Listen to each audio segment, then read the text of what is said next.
अस्सलाम वालेकुम। JJD में खुश आमदीद। बिस्मिल्लाहिर्रहमानिर्रहीम। जनाब ये कीमे के अंदर डालें ये सारे लवाज़मात, नमक, मिर्च, हल्दी और नमक। करेले लें जनाब, करेलों को छील के उनका नमक लगा के अच्छे से दबा दबा के पानी निकालें, जैसे कि ये मैंने निकाला हुआ है।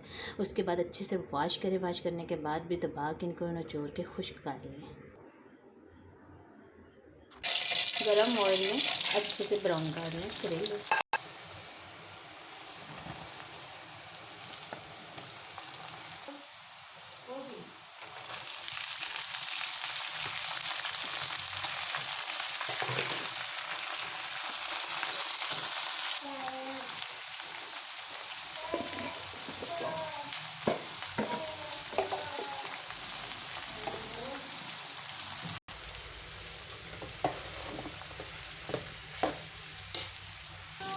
भुना हुआ कीमा इसके अंदर ऐड कर दें।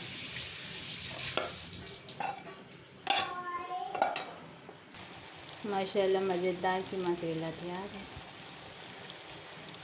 आप भी इसको ज़रूर कभी ट्राई करें।